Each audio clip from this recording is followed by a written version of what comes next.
আমার camera on করে দিলাম। আর এখন রাইড করছে হচ্ছে R3। এইটা কিন্তু যথেষ্ট পাওয়ারফুল একটা বাইক। কালকে এইটা দিয়ে কিন্তু হচ্ছে সাকিব ভাই 162 মতো তুলতে পেরেছিল। আর আমি হালকা হালকা রাইড করে যাচ্ছি আর কি।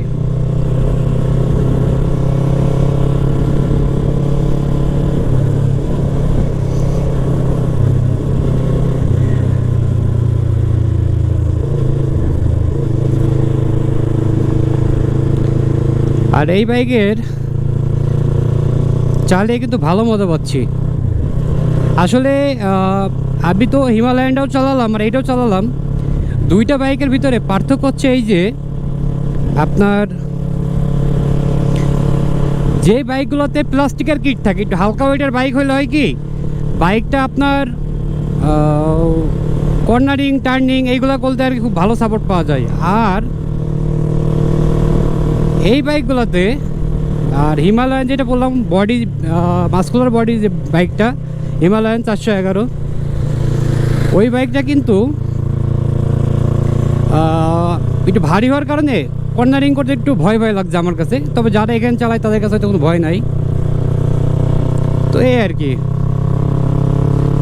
R3 কিন্তু মজার বাইক, মানে যারা বাংলাদেশে আছেন তাদের জন্য একটা কিন্তু অন্য লেভেলের বাইক হবে যদি R3 বাংলাদেশে যায়। আমার মনে হচ্ছে এটা, কারণ আমি এখন রাইড করছিলাম নাকি, যখন রাইড করলাম তখন আমার মনে হচ্ছে R3 কিন্তু বেশ মজার একটা বাইক। আর এরকম রোডে R3 রাইড করছি, আল্লাহর কাছে লাখো কোটি শুকরিয়া।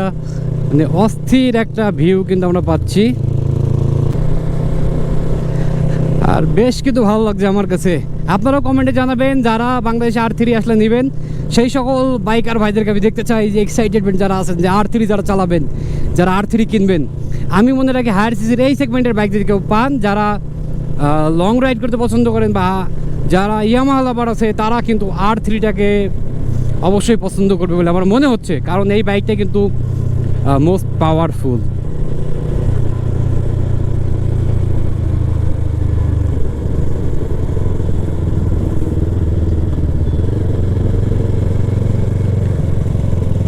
এরকম সুন্দর সুন্দর রাস্তায় কিন্তু ও অনেকই ভালো লাগে।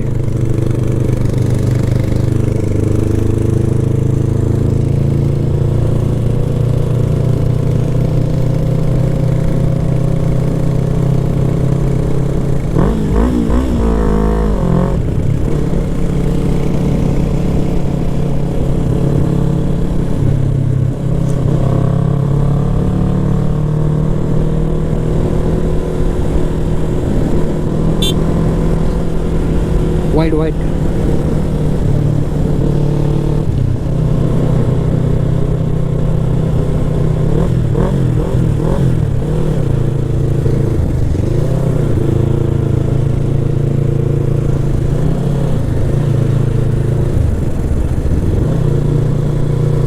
আর সামনে শিমলা কুলু মানালি রয়েছে সেই।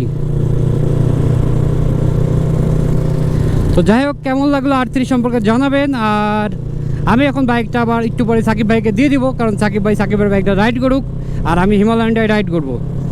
তো কেমন লাগলো R3 সম্পর্কে, কিট টিট ইন্ডিকেটার ড্যাশবোর্ড কেমন লাগে সব কিছু আমাকে জানাবেন। আর আশা রাখি এটা খুবই ভালো হবে।